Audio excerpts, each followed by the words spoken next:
Good morning. कोकणातली सकाळचं झाली. आता बाहेर जाऊन बघतो कसं वातावरण आहे. बाहेर येऊन बसलो मग जरा 5 मिनिटे. बाहेरचं व्ह्यू किती छान दिसत आहे. एकदम गारगार हवा, शांत वातावरण, खूप छान.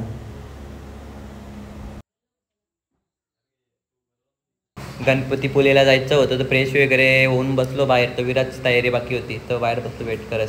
नाश्ता वगैरे पण करायचं होतं. नाश्त्याला तर विराजच्या आजीने चुलीवरचे गरम गरम घाणवे आणि नारळाचे दूध बनवले होते. खूप छान लागत होते चुलीवरचे जेवण.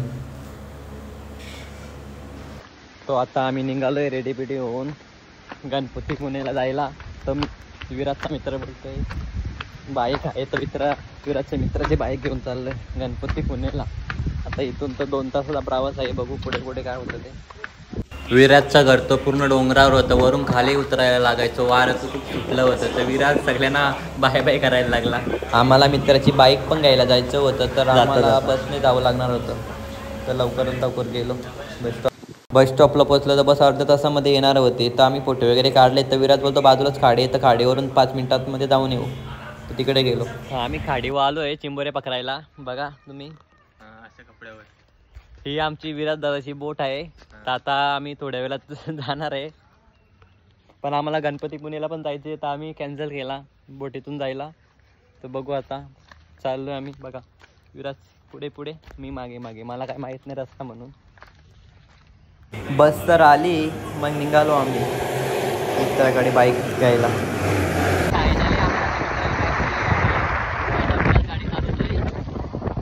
गणपतीपुळे अंदाज 1.5 तासाचा अंतर आहे. तर बघू आता पुढे पुढे मलाच गाडी चालवायला लागेल. विराजकडे तर लायसन नाही आहे.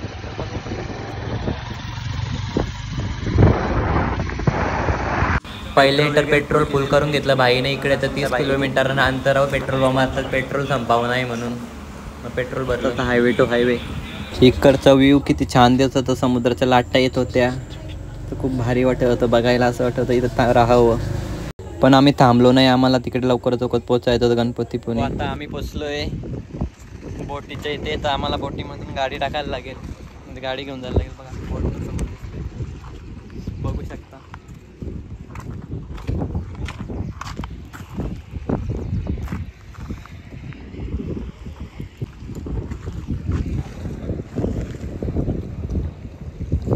आय लव्ह माय कोकण.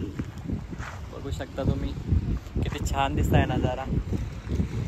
तिकडे बोट पण तुम्हाला दिसेल बघायला. तुम्हाला अजून दाखवतो. इकडे बघा.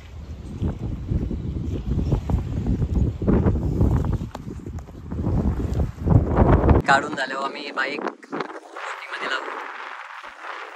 बोटीमधून डायरेक्ट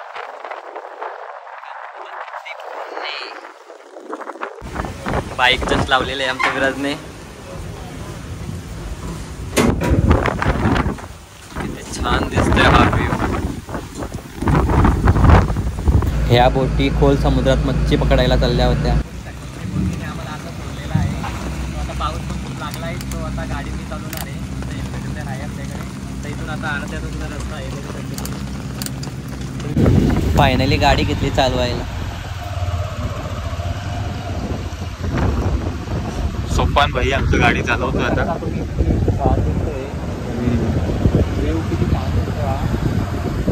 व्ह्यू छान आणि झूम करून आम्ही काढलेला आहे. बीचवर जाऊ शकतो. आता सध्या गणपतीपुळेला जाऊया. बोल. फायनली गणपती मंदिरात मध्ये पोचलो आहे. बाप्पाच्या आता दर्शन घेऊ आम्ही. कधी करतोय तर बघू आता. गर्दी कमी असल्यामुळे दर्शन लवकरात लवकर भेटलं आम्हाला. बरं वाटलं. दर्शन वगैरे झालं. मग मंदिराबाहेर जरा फोटो वगैरे काढले. फायनली आम्ही दर्शन घेतला आणि बीचवर आलो जरा फिरायला. तर तुम्ही बघू शकता बीच किती छान दिसतो इथे.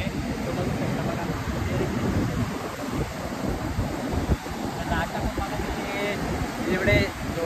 बीचवर आलोय तर रील्स वगैरे बनवायची सुरुवात करी. नंतर आम्हाला भूक पण खूप लागली होती तर जेवायला पण जायचं होतं हॉटेलवर.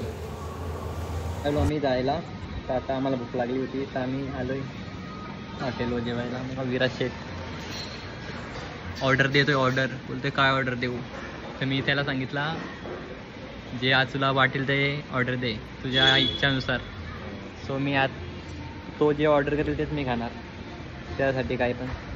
पोचलो आम्ही गुहागरला विराजच्या गावी. गणपती पुण्यापासून येता निघता आम्ही 6 वाजता निघालो होतो.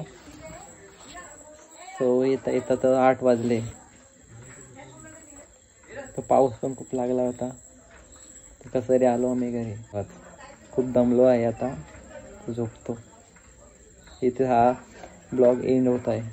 उद्याचा उद्या परत होऊ.